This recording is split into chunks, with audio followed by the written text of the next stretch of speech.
कल्पना कीजिए अगर एक सूखा हुआ पेड़ फिर से हरा हो जाए। अगर एक साधारण किसान के सपने से हजारों लोगों की आस्था जन्म ले ले। अगर जंगल के बीच मिली एक पत्थर की शिला 300 वर्षों से लाखों लोगों की श्रद्धा का केंद्र बन जाए, तो क्या आप उसे केवल एक संयोग कहेंगे या फिर एक चमत्कार? हिमाचल प्रदेश के ऊना जिले के बंगाणा तहसील में स्थित पिपलू मेले की कहानी कुछ ऐसी ही है। यह केवल एक मंदिर नहीं या विश्वास की वह जीवित गाथा है जहां इतिहास, लोक संस्कृति, आस्था और परंपरा आज भी एक साथ सांस लेते हैं। हर साल जब निर्जला एकादशी आती है तो हजारों श्रद्धालु ढोल नगाड़ों की गूंज, शंखों की ध्वनि और जयकारों के बीच इस पवित्र धाम की ओर चल पड़ते हैं। लेकिन क्या आपने कभी सोचा है कि इस मेले की शुरुआत आखिर कैसे हुई? कौन था वह किसान जिसके एक सपने ने इतिहास बदल दिया? कैसे एक सूखा पीपल फिर से हरा हो गया? और आखिर क्यों आज भी लाखों लोग इस स्थान को चमत्कारी मानते हैं? आइए आज हम आपको लेकर चलते हैं लगभग 300 साल पीछे, जहां से शुरू होती है पिपलू मेले की अद्भुत, रहस्यमयी और प्रेरणादायक कहानी।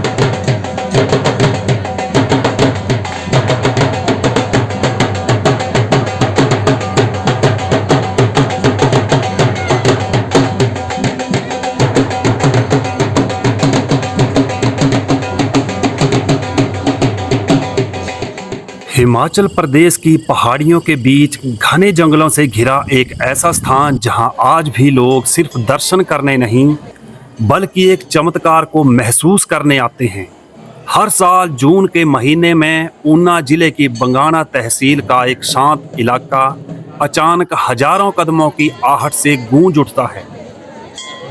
ढोल की थाप, शंखों की ध्वनि, घंटियों की गूंज और श्रद्धालुओं के जयकारों के बीच शुरू होता है जिला स्तरीय पिपलू मेला। लेकिन क्या यह केवल एक धार्मिक मेला है या फिर इसके पीछे छिपी है लगभग 300 वर्ष पुरानी एक ऐसी कहानी जिसमें एक किसान का सपना, एक चमत्कारी शिला, एक सूखा पीपल और लोगों की अटूट आस्था आज भी जीवित है। यह है श्री नरसिंह देव मंदिर ठाकुर द्वारा पिपलू की कहानी। यह कोई साधारण मंदिर नहीं है। यहाँ भगवान की पारंपरिक मूर्ति नहीं बल्कि शालिग्राम स्वरूप एक दिव्य शिला प्रधान देवता के रूप में विराजमान है। मान्यता है कि यही वह स्थान है जहाँ भगवान विष्णु के उग्र और करुणा में नरसिंह अवतार की शक्ति आज भी श्रद्धालुओं की रक्षा करती है। लेकिन इस मंदिर की शुरुआत कैसे हुई? कहानी हमें लगभग 300 वर्ष पीछे ले जाती है। उस समय यहाँ कोई गांव नहीं था, ना सड़कें थी, ना मंदिर। चारों ओर केवल घना जंगल और उसके बीच खड़ा था एक पूरी तरह सूख चुका विशाल पीपल का वृक्ष। इसी दौरान हटली गांव के पास महेड़ बस्ती में रहने वाले एक सरल किसान उतरू को एक रात अद्भुत स्वप्न दिखाई देता है।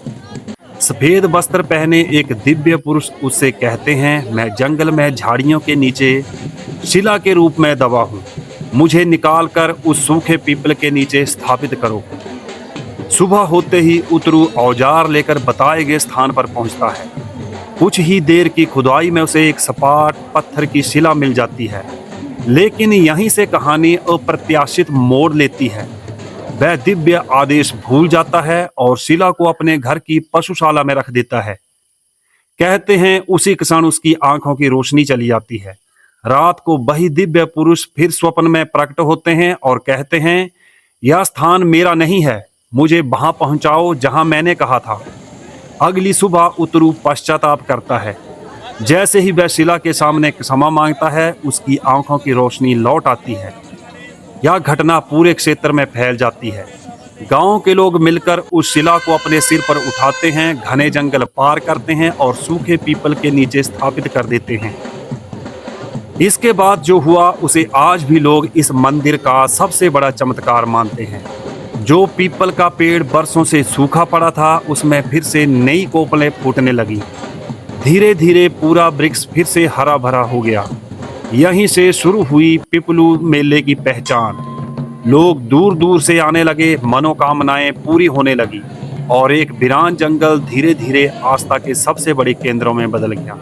मंदिर के गर्भगृह में आज भी वही चमत्कारी शिला विराजमान है। इसके साथ अनेक शालिग्राम शिवलिंग, भगवान राम, श्री कृष्ण, माता दुर्गा और अन्य देवी देवताओं की पूजा भी प्रतिदिन होती है। मंदिर परिसर में स्थित प्राचीन पीपल आज भी श्रद्धा का केंद्र है। माताएं आज भी अपने बच्चों के स्वास्थ्य और सुख समृद्धि की कामना लेकर यहाँ आती हैं। और फिर आता है बैसमय, जिसका पूरे साल इंतजार किया जाता है, पिपलू मेला। निर्जला एकादशी से पहले ध्वजारोहण, विशाल शोभा यात्रा, ढोल टमक की गूंज, लोकगीत, सैकड़ों दुकानें, झूले, पशु प्रदर्शनी।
सांस्कृतिक कार्यक्रम,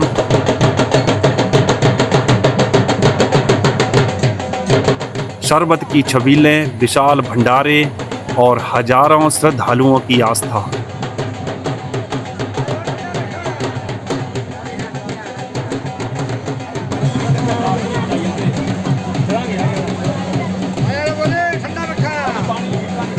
यह केवल एक मेला ही नहीं है, बल्कि हिमाचल की लोक संस्कृति, सामाजिक एकता और धार्मिक परंपरा का जीवंत उत्सव है। आज भी जब ढोल की थाप पर लोग गाते हैं, दो ढोलकियां दो छैने, मेला धन पिपलू दा, तो ऐसा लगता है मानो इतिहास आज भी इन पहाड़ियों में सांस ले रहा हो। और शायद यही कारण है कि पिपलू केवल एक मंदिर नहीं, एक मेला नहीं, बल्कि आस्था, इतिहास, लोक संस्कृति और पीढ़ियों से चली आ रही परंपराओं का जीवित दस्तावेज है।